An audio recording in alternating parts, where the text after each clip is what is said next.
Boa tarde, amigos. E de uma outra vez eu posso falar de suicídio na visão espírita, ou o próprio André Trigueiro vai falar. O que eu venho falar hoje, ao contrário de muita gente pensa que o CVV, que é o Centro de Valorização da Vida, fala de suicídio, nós, voluntários, estudamos muito esse, vamos chamar de fenômeno, porque é tão complexo, é tão é tantas coisas que levam o ser humano ao suicídio que a gente estuda profundamente. Mas o que nós falamos lá é da vida. E nós fazemos o quê? A prevenção de qualquer outra coisa, mas principalmente do suicídio, porque você, dando apoio emocional, valorizando a vida daquele ser que nos procura, isso está prevenindo suicídio. E qualquer pessoa pode ajudar aquela que tem a ideação, que infelizmente cada dia campeia mais. Acabamos de ver esse fenômeno aqui, na nossa porta, na Tijuca, que estão dizendo que a garotinha, é lógico que é isso que tem que se falar mesmo na divulgação, dizer que a garotinha de 12 anos se atirou, que foi um acidente, desculpe, mas nós do CBV sabemos que não é. Entrando da adolescência, que é um período dificílimo do ser humano, que não é adulto e nem criança, entre exatamente as meninas normalmente em 12 anos, até os 18, é uma ebulição dos seus hormônios, da sua sexualidade, e bate de frente muito com os pais, é cobrado demais nos estudos, a competição, enfim, é muita coisa, e eles não aguentam. E adolescente é muito impulsivo, faz parte exatamente, está acontecendo tudo isso, faz parte da vida deles, naquele momento, e é por impulsividade, por um desgosto, um aborrecimento que já vem acumulando, já está com raiva de um monte de coisa, ele faz isso mesmo. Um deles é se atirar. Então, nós vamos falar da vida. Eu vou tentar mostrar a minha instituição, como que nós fazemos isso, que qualquer pessoa pode fazer, desde que esteja treinada para isso, né? Então, mas o meu computador não está dando aqui embaixo para eu ver. Graça, Oi? a qualquer momento que você achar melhor, você pode mostrar o livro, tá? Ah, sim. Eu posso mostrar a capinha do livro do André. Peraí, então, um instantinho que eu vou pegar. Pegar um. Quem ainda não comprou, ó, vamos abrir a mão, ajudar o CVV, são 30 reaisinhos para ajudar o Centro de Valorização da Vida. E eu acho muito interessante a capa, né? Porque aqui fica ao contrário, mas é uma corda quase arrebentando. Infelizmente, é uma das maiores armas do suicídio, quiçá o homem, principalmente mulher, é mais raro. Também acontece, mas é mais raro. É através do enforcamento. No Rio Grande do Sul, principalmente, que é o estado que tem o maior índice de suicídio no Brasil, é um dos maiores do mundo. Agora, o Brasil, de modo geral, como um país muito grande, um continente, é mais, né, menos. Engraçado, não estou conseguindo que suba a minha tela, então, provavelmente, eu não vou mostrar o PowerPoint, porque não estou conseguindo que suba. Eu realmente devia ter entrado mais cedo, meu computador realmente hoje resolveu que não... Graça, passa o arquivo para mim, está em PDF, está em quê? Não, está em arquivo, está em PowerPoint. Manda para mim. PDF, né? Mas aí, deixa eu ver. Não sei, peraí, deixa eu ver se eu posso. Eu vou, então, sair aqui um instantinho, né? Vou abaixar a... Então vai falando e mandando para mim. Não, eu acho que não. Deixa para outra vez, se for o caso, eu estou preparada para falar o que tem lá, né? É claro. Só que vocês não têm... Oba, o que eu? Vai até sair aqui. Alô? Oi, estamos te ouvindo. Mas eu não estou vendo vocês. Tem que... Ah, tá aqui. Então, é o seguinte, o nosso trabalho, então, como eu disse, primeiro, então, vou contar a historinha de como começou esse trabalho, que o ano que vem faz 60 anos. Foi um grupo de jovens espíritas da Federação Espírita, como eu estou falando para grupo espírita, quando é em outro lugar, nem preciso contar essa historinha, né? Quando não é espírita.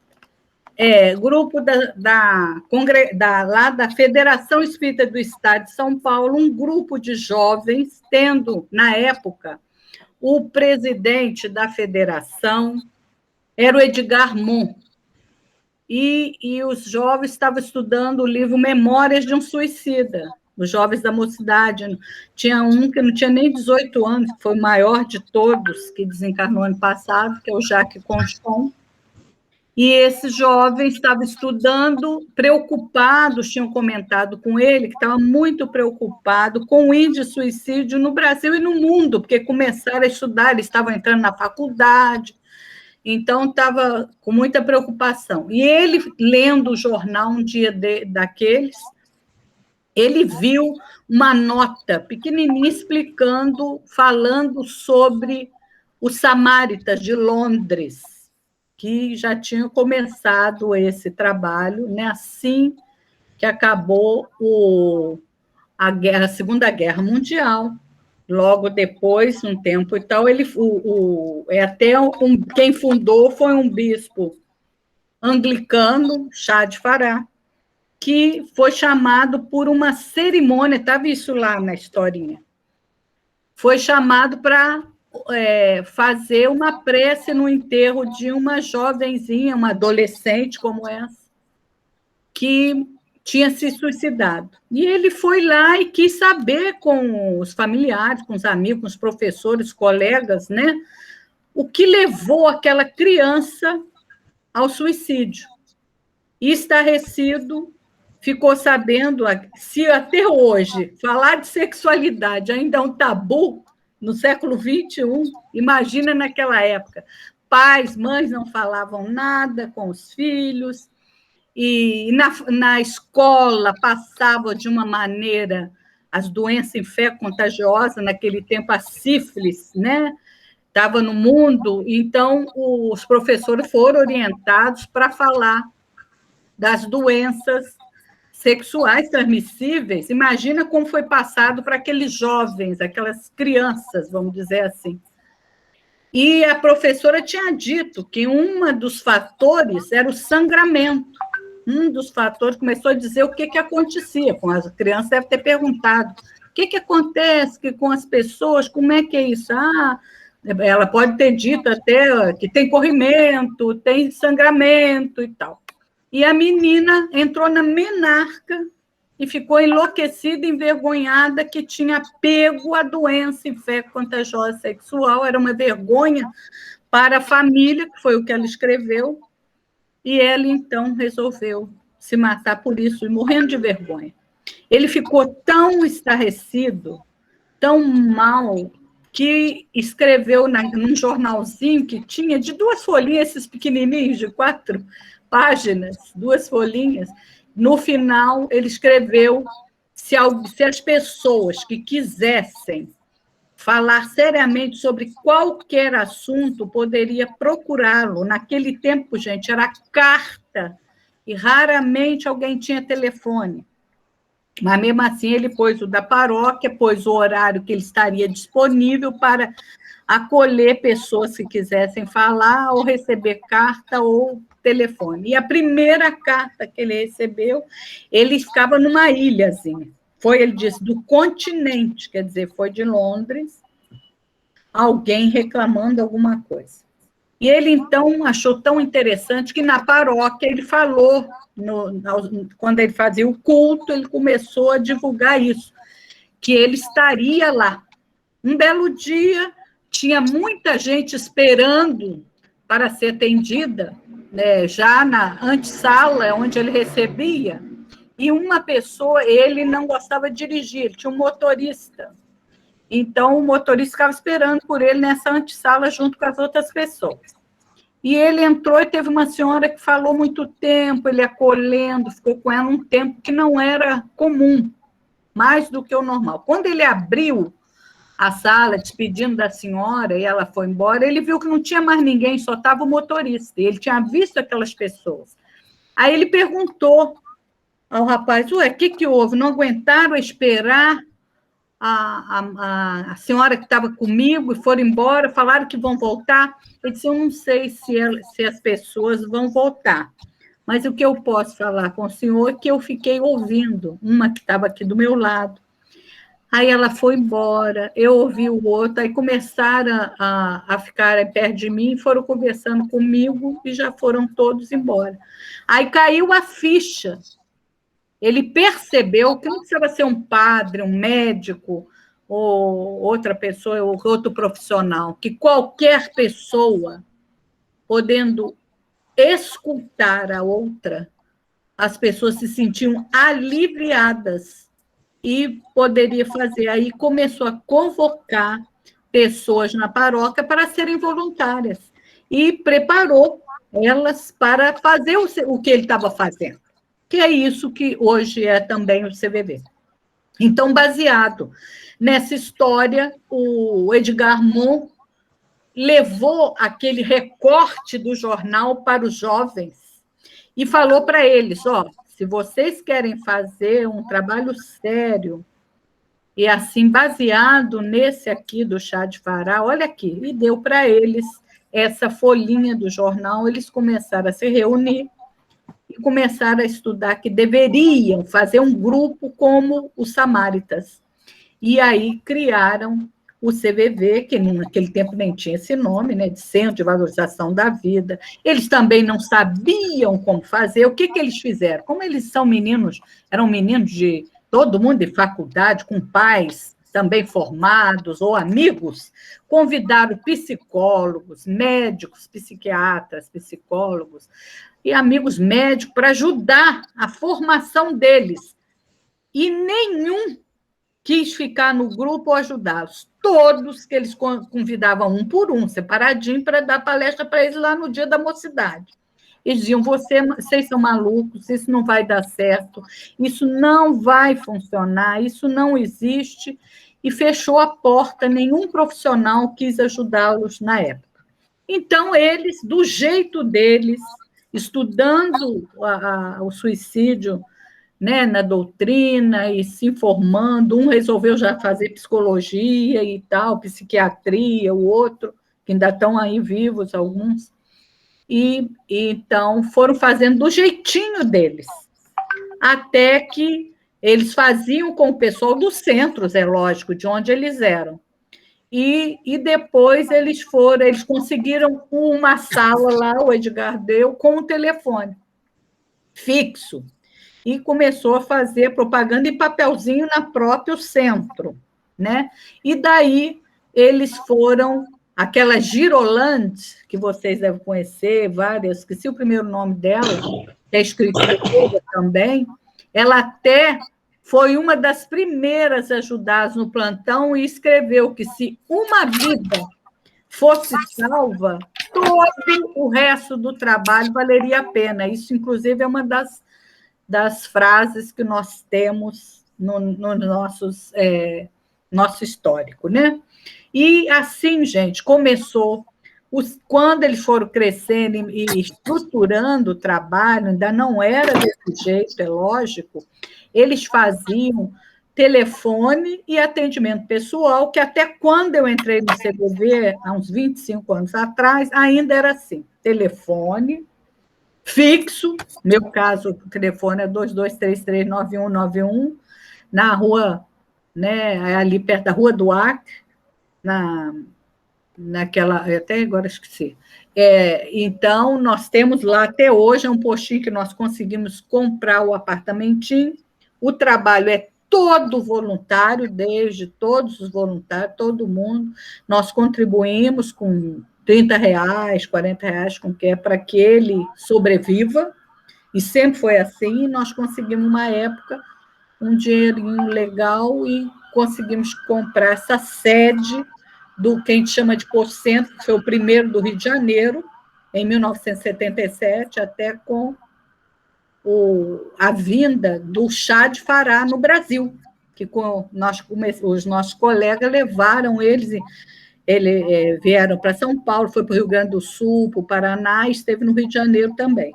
E foi na casa de uma senhora em Copacabana.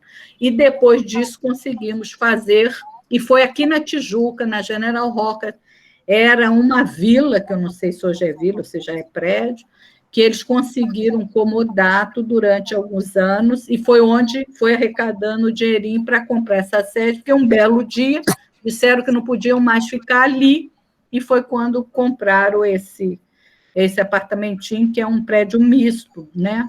Então, a Leandro Martins 22, sala 707, no centro ali, uma rua aqui, bem pertinho já da Rua do Ar, que é 22, então é bem pertinho da Rua do Ar.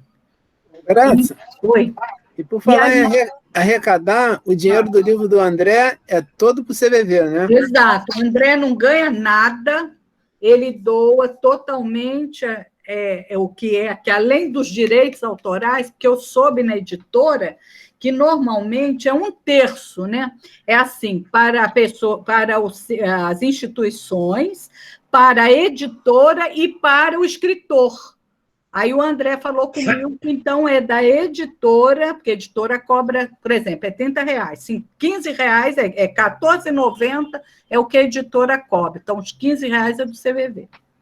Entendeu? Então, o André me explicou que, no caso desse livro, ele não arrecada nada, é totalmente o que seria dele, R$7,50, sei lá, ele doa para o CVV. Senão ele estaria com muito dinheiro, hein, Paulo Sérgio? Você viu ali, 50, foi assim, já 50 mil livros vendidos.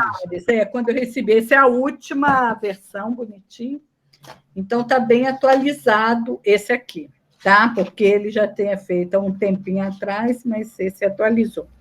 Isso, gente, então, foi o início de tudo. Daí, começaram aí um belo dia, esse grupo, que são psiquiatras, psicólogos, eles conheceram o trabalho de Carl Rogers, que também veio ao Brasil, e conheceu, inclusive, esse grupo foi lá conhecê-lo. Ele é do século XX, um psicólogo americano, discípulo de Jung, um grande educador e professor, o professor que ele era. Ele fez vários discípulos, inclusive o Marshall, que criou a comunicação não violenta, complementando esse trabalho do Carl Rogers. E o Carl Rogers, ele observou como chá de Fará, que ninguém precisa ser PhD, estudar, coisa nenhuma, porque o CVV só precisa, por exemplo, que a pessoa tenha 18 anos, acima de 18 anos, né? Inclusive 18 anos pode ser voluntários. Pode ser pessoa em qualquer profissão, ou que não tem oportunidade. Nós temos pessoas muito simples, temos segurança, temos pedreiro, por exemplo, o nosso coordenador do posto exemplar de Niterói é pedreiro, uma pessoa que não tem só o primeiro grau. Então, o importante é ele ser amoroso, ser humano, porque o que está faltando para a gente é essa humanização do ser, que parece que a gente está lidando com outro tipo de coisa que não é gente, porque somos todos iguais. E o CVV trabalha isso. Quando a pessoa entra, ela percebe, muitas vezes, que ela tem muito preconceito, que ela ainda critica as pessoas, etc. Né? Nós observamos que na nossa família, muita gente é promotora, juíza e carrasca. Né? Tudo ao mesmo tempo, porque não aprendeu a acolher. E isso que o Roger chegou à conclusão, como chá de Fará, quando ele viu que o motorista dele, conversando com pessoas, todas elas ficaram leves e aliviadas, foram embora, não precisava falar com ele, que qualquer pessoa pode fazer esse trabalho, como é o nosso caso. o nosso caso, o que ele faz? Nós temos hoje em dia vários tipos de serviços, né?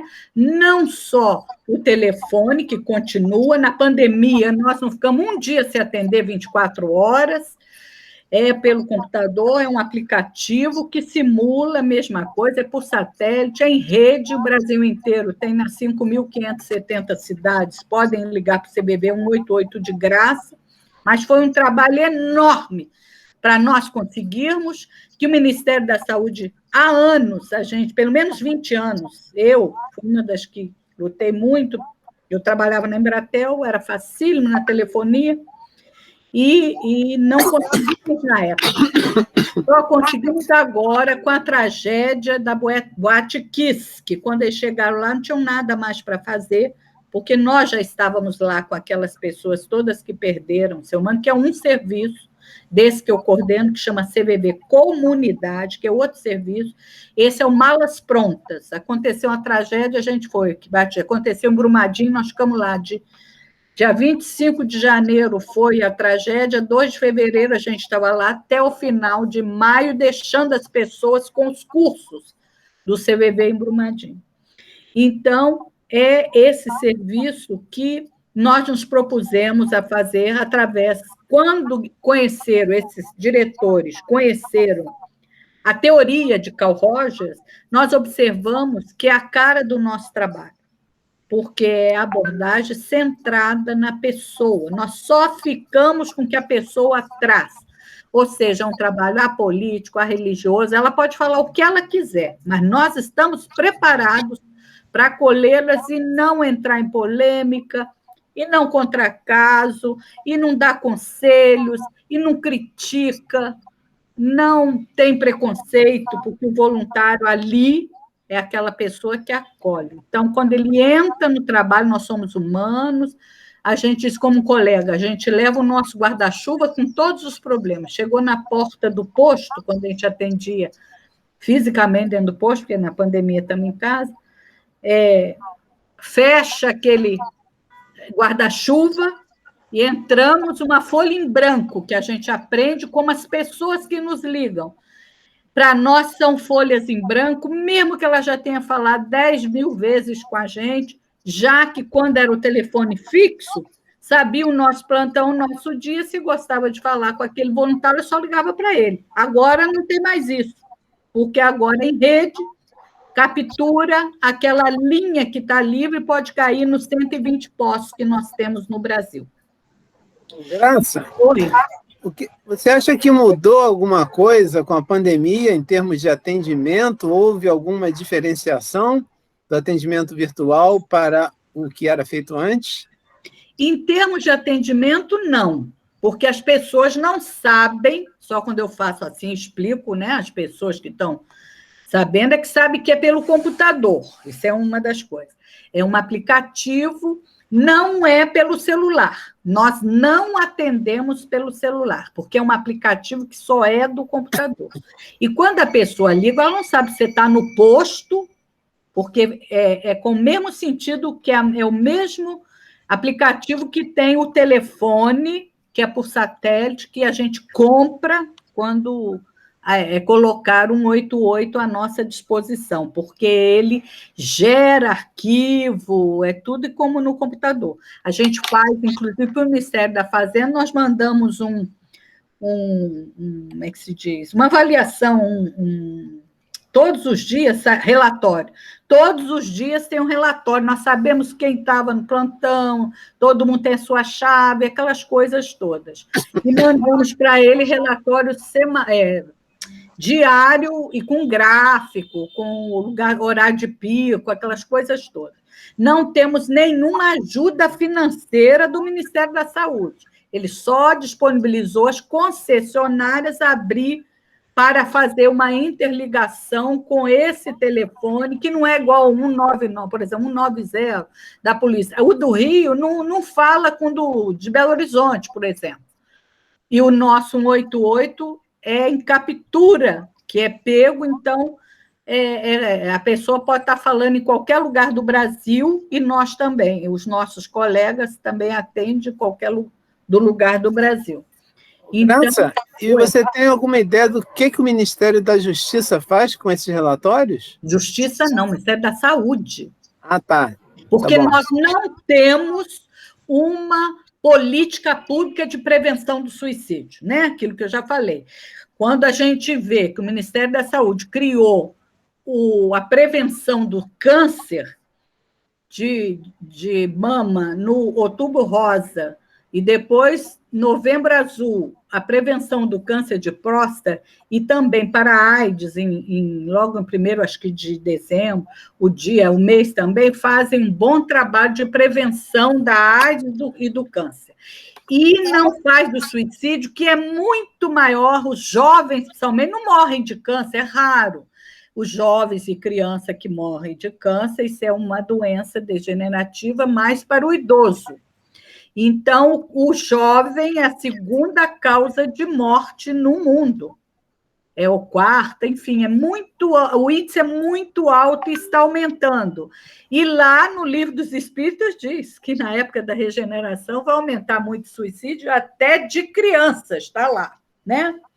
Então, infelizmente, nós estamos tentando reverter esse processo, por isso todos devem ser alertados como ajudar essas pessoas com depressão, com esquizofrenia, com qualquer tipo de distúrbio mental, isso que até toda hora a gente escuta, saúde mental é séria, coisa séria. E nós não somos profissionais da área, até tem voluntários, psicólogo, psiquiatra, mas quando chega lá, você é todo mundo igual, vai aprender do zero. Então, o CVV prepara os voluntários com cursos para todos os serviços, são cursos diferentes, sendo que esses cursos de estudar sobre a temática é igual para todo mundo. Agora, os cursos de entrada tem o curso de seleção de voluntários para um 88. Para um 88. E também... está dando microfonia? Graças a esses cursos, em média, eles demoram quanto tempo? São quantas aulas? Como é que é? É 3 meses, que é a parte teórica, em 2 dias é dado para explicar o trabalho, para quem, igual eu estou falando aqui, praticamente, é dizer o que é, porque eu, quando assisti a palestra, eu me apaixonei, eu trabalhava ainda, eu disse, isso que eu quero fazer, eu queria fazer um trabalho voluntário, eu já era espírita e tudo, eu falei, esse é o trabalho que eu quero fazer, voluntariamente. Então, a parte teórica, explica direitinho, explica como vai ser o curso e tal, e a parte prática, são 2h30, 3 horas, uma vez na semana, são 3 meses. Então, são 12 aulas, né? 12 aulas e essa quantidade aí de horas. E são, então, muito interessantes, porque muita gente se inscreve e vai. Chega lá, não tem perfil. Primeiro, porque, às vezes, vamos ver, um religioso fanático, vai querer falar da religião, querer rezar ou qualquer coisa, não pode. Outro é diretivo, não consegue. É muito comum militar querer fazer e ter dificuldade quando ele é de alta patente, está acostumado a mandar. Então, é muito difícil se adestrar, para acolher sem dar conselhos, sem conduzir, faça isso ou aquilo, né? Então, a nossa teoria ensina, justamente vai aprender como é que vai fazer a abordagem centrada na pessoa, e, ao mesmo tempo, nós também usamos uma outra técnica que a gente chama de vida plena, que é falar de si mesmo, é uma oportunidade, quando a reunião, um dos itens, é fazer esses trabalhos que estão na internet, Caminho da Renovação Contínua, do CVV Comunidade, né? É uma roda de conversa onde a gente leva um tema e isso, os trabalhos também são direção centrada no grupo. Então, não tem chefe, não tem lógica, que todo mundo tem um coordenador do grupo, o vice, até o segundo vice. Tem comissões, todos os postos, tem comissão de estudos, de finanças, administrativo, né, secretariado, enfim. E todos esses têm. E tem reunião de grupo, uma vez por mês, a treinamento igualzinho àquele que foi feito para entrar no CBV, para que sempre estejamos em treinamento para estar ativo e ver se a pessoa continua, porque tem fase, às vezes, que a pessoa tem que pedir uma licença ou até sair, porque não está em condições do atendimento. E isso é visto no grupo, na hora da reunião de grupo. As pessoas percebem, ela mesmo diz, ou a gente percebe que ela não tem condição de continuar naquele momento. Então, isso tudo é visto. E muita gente que entra, como eu falei, quando chega no final, é feito autoanálise, análise no grupo, e o coordenador que deu, o facilitador que deu o curso, vai ter que chegar para ela e dizer que, naquele momento, ela não está em condições de fazer aquele trabalho. Porque não conseguiu, por exemplo, captar e fazer com tranquilidade essa abordagem. Não entrou nela essa abordagem, porque é um trabalho sério e que você tem que se conscientizar e dizer: isso, já entendi, eu sei fazer isso, eu sei acolher sem dar conselho, sem falar, coisa, e ter respostas compreensivas. A gente aprende, como a abordagem que eu digo da comunicação não violenta, é usar as falas, né, os atendimentos, fazer compreensivamente, respostas compreensivas. Né? Estudo, a gente aprende como que eu vou atender, como que eu vou acolher, o que eu devo falar, o que é melhor. E a abordagem ensina você a aceitar incondicionalmente o outro. O outro não sou eu. Essa empatia, nós sabemos que não existe 100%, porque eu não posso, entendeu? Realmente assumir o que você está sentindo, mas eu posso estar ao seu lado. Então, essa empatia é essa de estar ao lado da pessoa, se pôr assim. E se fosse eu? Então, essa pessoa é essa que pensa completamente diferente. Eu jamais faria aquilo que ela está falando comigo, que ela está fazendo. Por exemplo, um telefonema de um pedófilo, é um dos exercícios que a gente faz do suicida, o tipo que a pessoa diz que cortou o pulso e tal. Então, nós temos toda uma orientação no curso, o que usar, o que falar para essa pessoa. Se liga o gás, está com tudo fechado, tem que mandar fechar o gás, abrir a casa, enfim, coisas que também lá no 90, por exemplo, o pessoal de Corpo de Bombeiros, do PM e tal, aprende. Então, nós também aprendemos. E a aceitação do outro como ele é onde nós chamamos essa empatia, aceitá-lo como ele é, que pensa e age, faz coisa que eu jamais poderia pensar ou sonhar fazer, ou eu não quero para mim isso. Mas naquela hora eu me ponho no lugar dele e fico ouvindo e acolhendo. Outra coisa, não é sei, estou te entendendo. Essas falas não existem. Uma relação de ajuda é uma via de duas mãos, onde você fala, eu estou com você. Ele precisa perceber que eu estou escutando, não só ouvindo.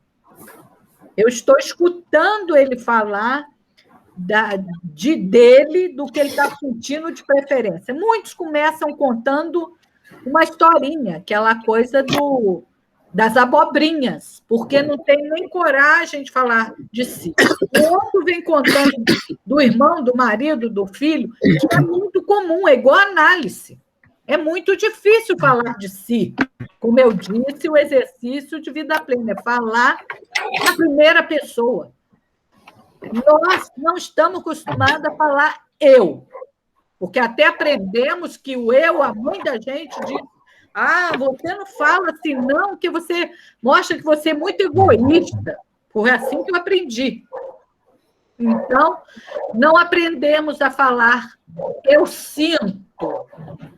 E isso é um alerta para nós, vocês que são pais, que são tios, que são avós, ensinar as crianças a falar de sentimentos, o que está sentindo, para eles não serem adultos que precisem ir para análise, cheio de problema, porque nunca conseguiu falar de si e sempre escondeu os seus sentimentos e foi acumulando uma série de sentimentos que um dia explode, pode explodir num suicídio. Então, tem que aprender a dizer o que está sentindo, aquilo está me incomodando. Eu não consigo fazer isso ou aquilo, eu sinto que eu não estou bem, eu sinto que eu estou angustiado, enfim. Fazê-los falar de si, do que está sentindo, é muito importante para esvaziar, para que a pessoa se conheça, porque aproveita e é um exercício de autoconhecimento, e também o esvaziamento. Então, qualquer pessoa pode acolher, estando ao lado dela, observando um colega de trabalho, um familiar, um amigo, não está bem. Perceber, os sinais é isso, é perceber que aquela pessoa não está bem naquela hora, é estar ao seu lado, ou através do telefone, já que não estão se encontrando atualmente, mas a pessoa te deixa uma frase, conta alguma coisa muito doído que está acontecendo e diz, não aguento mais, essa vida é uma porcaria. A minha família é melhor se eu não estivesse aqui. Esse tipo de coisa que parece bobagem, ouça quem tem ouvidos de ouvir. Preste atenção nessas falas, para depois não ter a culpa de que não soube acolher. É dizer, eu estou aqui, eu posso fazer. O que eu posso ajudar? O que eu posso fazer para te ajudar? Se perceber que não dá conta, que é uma coisa assim de depressão, de uma doença mental que nós não damos conta, o que podem a pessoa que não está lá no plantão é dizer, eu posso ir com você no profissional, vamos procurar juntos um psicólogo, um psiquiatra, vá com essa pessoa, incentiva ela a ir a um profissional, porque a depressão tem cura. Tomando o remédio que o psiquiatra vai dar sob controle e reverte, às vezes é só uma época que aquela pessoa pode ficar boa. Pois não, pessoal. Bom, Graça, você diria que a questão da pessoa suicidar não é um instante, é um processo, é uma coisa que vem acontecendo, ninguém percebe. Só percebe depois que ele morreu. Porque o serviço que eu faço chama CVB, então eu estava falando, vou explicar. O CVB tem vários serviços, que é o telefone, o atendimento pessoal quando é presencial, no momento está sem, né?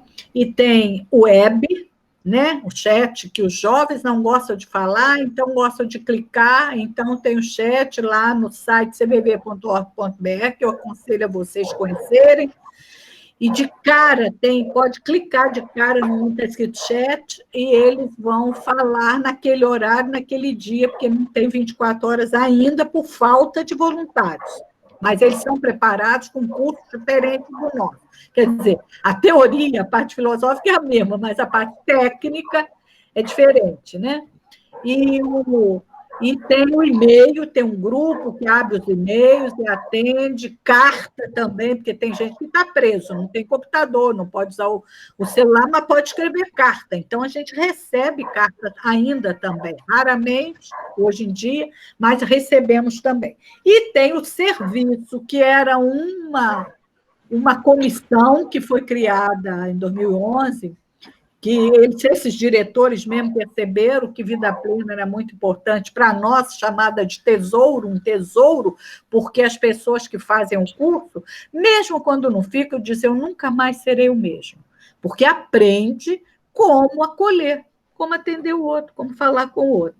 Então, nós criamos essa comissão, chamava Ações Comunitárias, porque as instituições nos chamavam quando acontecia que um funcionário suicidava ou estava pensando em suicídio, eles perceberam e queria alertar os outros.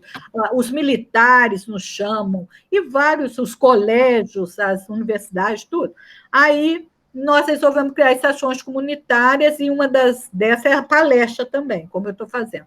Mas começamos a fazer oficinas. Aí criamos, deixou de ser uma comissão, que era um programa do CVV, passou a ser um serviço, que é a CVV Comunidade, que é ir fazer trabalho com a comunidade. É diferencial. O telefone e os outros serviços, as pessoas procuram o CVV. E o CVV Comunidade vai na comunidade, vai no centro, vai nos grupos, vão nas instituições para fazer seminários, fazer as oficinas. E uma delas, eu falei, tem malas prontas, tem a minha da renovação contínua, que é uma roda de conversa, tem um Cine-CVV, que hoje até tem vários sábados, então, para a sociedade, né? E tem o que você estava me perguntando, o serviço CVV Comunidade, que faz esse serviço que você falou, qual mesmo? Agora eu falei do serviço, me perdi um pouquinho. Então, as pessoas, nesse momento, estão nos procurando, nós abrimos essas oficinas online, a única que nós não abrimos é o CVV Gás, é o Grupo de Apoio ao Sobrevivente de Suicídio, que aqui no Rio nós temos vários locais, presencialmente, porque esse é vivencial, o grupo mesmo, uma pessoa ajuda o outro. Então, nós temos na Cruz Vermelha, quando está presencial, tá? No CAP 2 da Tijuca, eu criei lá em 2017, na UERJ nós temos uma sala para acolher pessoas que perderam ou tentaram o suicídio ou perderam. O que acontece, gente, com o suicídio, como o Paulo César estava falando? É uma série de fatores. Por exemplo, essa menina que suicidou, é óbvio que não foi porque a mãe brigou com ela, vamos dizer que seja isso. É as gotinhas d'água, vamos fazer a metáfora do copo, que vai enchendo. Cada dia uma coisa. Por exemplo, ela deve estar muito mal, às vezes estava muito mal no colégio, às vezes estava com bullying, automutilação por não se sentir aceita, rejeitada, mas nem percebe. Às vezes, no verão de 40 graus no Rio de Janeiro, quem está percebendo são os professores, porque os pais não estão nem aí. Isso é coisa de adolescente, que a mãe fala. Ela querer vestir moletom de manga comprida com 40 graus. Aí está, às vezes, de shortinho, mas está com moletom. Aí a professora fala, por que você veio de moletom? Tira aí. Quando levanta a manga, está toda cortada. E agora também vão de calça comprida, porque corta, quando os professores veem isso, aí corta a perna. Então, é muito motivo, nesse momento, dos alertas para os pais, o acolhimento. E eles vão... Por que eles fazem isso? A menina, eu já ouvi algumas, eu atendi, que me disse, eu sinto uma dor que eu não posso te explicar. Uma coisa estranha, aquilo que eu falei do adolescente. Ele não tem apoio, porque a mãe e o pai saem de manhã e voltam à noite para trabalhar, tem tudo em casa, e perde seu filho no quarto. As meninas por envenenamento, por cortar pulso, etc., e os meninos com arma, ou faca, ou revólver, se o pai tem, ou a corda, enforcamento. Né? Então, falar de suicídio é muito importante, falar com todos os jovens e com os adultos, com os familiares, mas de uma maneira delicada. Falar de suicídio não é sensacionalismo de mostrar fotografia, mostrar filminho e falar distorcidamente, porque é uma dor muito grande, inclusive para quem perdeu. Isso que eu falei, o jovem vai falando, quando fala, uma coisa dele entrar e ficar no quarto, não falar com ninguém, já é motivo de preocupação. Já é motivo de preocupação, porque ele entra no quarto, chega e joga colégio, o quarto é aquela bagunça, porque ele está nessa ebulição, de tudo está errado, tudo não está legal. Aí ele fica muito revoltado. E vai para o quarto, não tem diálogo com os pais, que ele nem vê. Praticamente não vê. Porque quando ele sai, os pais já saíram antes dele. Quando ele chega, os pais não chegaram. Eles chegam mortos de cansado. Quer tomar um banho, sentar para comer e dormir ou ver um pouquinho de televisão. Quer dizer, não tem diálogo. Hoje em dia também aumentou demais o suicídio entre as crianças e adolescentes por falta de acolhimento na família, dos pais que têm filho, mas não sabem que o filho é um ser que sente dor, que tem dificuldades muito grandes, quiçá maior do que deles, porque eles são adultos, maduros, e tem que assumir quando faz alguma coisa que não é bom. Agora, o jovem fica perdido em alguma coisa que ele fez ou que ele não concorda. É o bullying, é porque é gordo, é porque é muito magro, é porque é falante, outro é porque é calado, um porque é cabeludo, outro porque não tem cabelo, enfim. Eles sofrem muito e não conseguem, porque não acostumaram a chegar em casa, chorar ou desesperar, xingar e dizer o que estão sentindo. Aí é que está. E como que eles fazem isso? Sutilmente. Que droga, essa vida é uma porcaria. Bate com a porta na cara do pai, da mãe ou do empregado, enfim. E o pai... isso é coisa do adolescente. Quando sai com o moletom, é coisa do adolescente.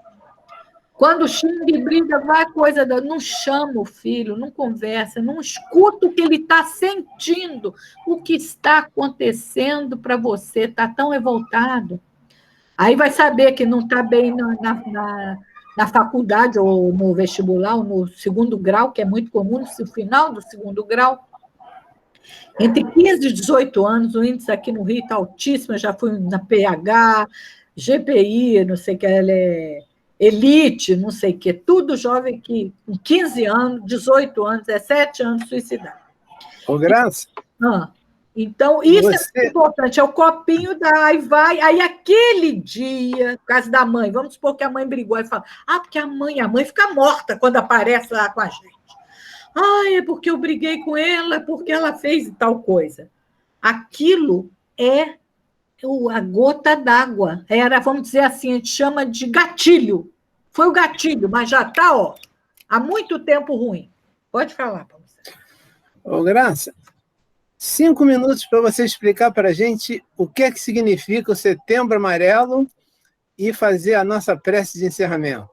Ótimo. Então, então, isso tudo que eu falei com vocês, tem muita coisa no nosso site. O nosso site, quem é professor aí, ou lida com jovens e tal, nós temos filminhos assim, pequenininhos, de minutos. Temos videozinhos para adolescente, temos tudo sobre esse trabalho. Nós temos links, lá tem links para vocês estudarem, enfim.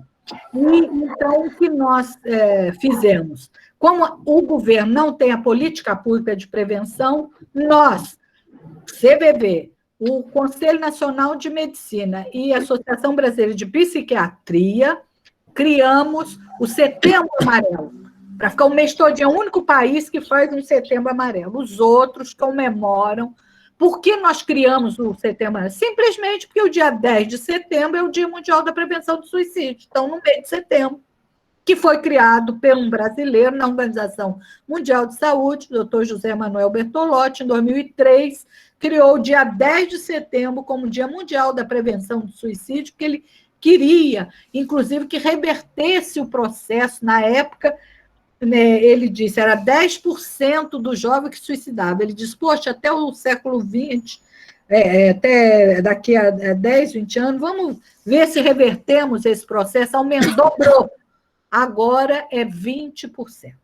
Então, gente, precisamos estar alerta, e o Setembro Amarelo é simples assim. Se vocês abrirem a internet e perguntar o que é Setembro Amarelo, vem uma historinha que não tem nada a ver com o Brasil, com Setembro Amarelo, que é de um menino americano que gostava da cor amarela, que gostava do Mustang, e arrumou um carro desse que ele gostava de mecânica, e depois entrou no carro e fechou tudo e morreu lá dentro, asfixiado, com aquele gás.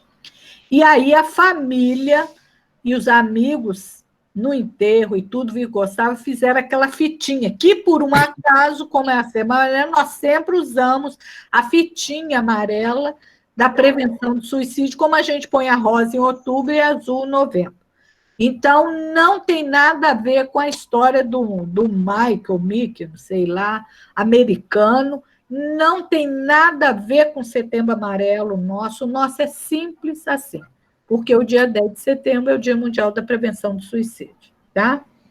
Então, nós gostaríamos que vocês... Por que foi dito isso? Porque agora, por exemplo, esse nosso prefeito, lá em 2015, ele criou uma lei, e nós estamos pedindo no Brasil inteiro, leis municipais, para que em setembro as instituições oficiais, os colégios, os hospitais, as clínicas de família e tudo, façam a divulgação na prevenção do suicídio em setembro. Então, as escolas, todos os locais nos chamam para palestra e também eles, hoje em dia, já estão caminhando com o próprio PES, que é isso que nós queremos, que todo mundo se conscientize nesse setembro, que é o mês da prevenção do suicídio, que é todos os dias da nossa vida.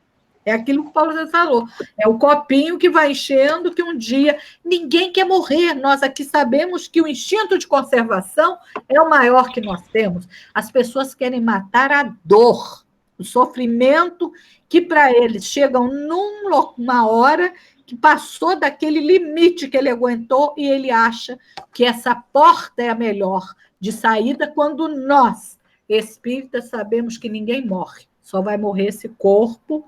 Portanto, é muito importante sempre falarmos na prevenção do suicídio, principalmente nós, espíritas, que sabemos das consequências que é essa autodestruição, a mais grave no mundo, porque só Deus nos traz a vida, nos dá a vida e pode tirá-la naquela hora que nós, pelo nosso livre-arbítrio, achamos, aceitamos. Quer dizer, depois renunciamos. E é isso. Senão vai ter que começar tudo de novo para complementar aquela vida que é inacabada, a imortalidade, mas aquela ainda precisa, devendo. Aí vocês entendem melhor a reencarnação de quem passa horas, quem passa dias, quem passa meses, passa poucos anos. Estão muitos deles complementando vidas anteriores que não complementou. Perdeu-se uma oportunidade, precisa de 2 vezes vir aqui para uma ainda saldar aquela dívida, sem querer eu falei em dívida, mas né, aquela vida, resgatá-la. É isso, gente. Então, eu espero que vocês entendam melhor, se precisar, outras horas eu venho, podemos falar sobre a visão espírita, enfim. O CVV é isso, o Centro de Valorização da Vida, apoio emocional, valorizando a vida. Por isso, previne o suicídio. Então, convido vocês a serem voluntários do CVV, né? Porque é muito importante, nós precisamos sempre de muita gente de boa vontade, que estão disponíveis, humildemente, para aprender como fazer esse trabalho dignificante, que o ano que vem faz 60 anos a nossa instituição. Tem um hospital em São José dos Campos, que é referência de saúde mental e para dependentes químicos pelo SUS. E é do CVV, vai ter 50 anos, quando nós vamos fazer 60. Tá bom? Ô, Graça, me falaram que você faz uma prece linda em 2 minutos, é verdade? Não faço prece linda, mas tenho boa vontade. Não esqueçam, eu tenho aqui em casa o livro do André, Viver a Melhor Opção, que a primeira, mais de 2/3 do livro é sobre, mundialmente, no Brasil, sobre suicídio, e a outra parte ele fala da doutrina, como é que ele, espírita, vê isso. Então, vamos nos recolher, né? Respirar profundamente, entrando no foco para uma nova atividade que nós vamos participar, né, dos estudos do Livro dos Espíritos, pedindo ao nosso Pai de amor que nos conceda essa calma, essa paz que precisamos, depois de um assunto tão denso que no Brasil ainda é tabu, que ele nos envolva, nos proteja, orientando a cada um de nós a percebermos os nossos amigos, nossos familiares, quem está ao nosso redor precisando dessa acolhida, desse apoio emocional, que nós possamos ser mensageiros do Pai de amor através dessa dessa amorosidade que precisa fazer parte da nossa vida, porque só o amor constrói. Nós sabemos disso e precisamos pô-lo a serviço do bem. Então, que todos nós estejamos felizes nessa hora, realizados por termos essa doutrina de paz, de amor e de esperança que nos ajuda a entendermos a vida aqui na Terra e a vida depois dela. A vida após a morte, onde nós temos nosso verdadeiro lar, quando nós regressamos para o mundo espiritual, mas da maneira sadia, com tudo que a gente tem que passar, as nossas dificuldades, né, as nossas alegrias, as nossas dores, porque sabemos que é a melhor escola estar aqui, para um dia estarmos com o Pai de amor, como nosso Mestre Jesus, que Ele nos ampare, nos proteja, nos dando esclarecimento e equilíbrio para entendermos melhor a nossa vida e de quem nos rodeia. Que a paz do Senhor esteja com todos, paz e luz, bendita seja a caridade. Graças a Deus, a Jesus. Graças a Deus.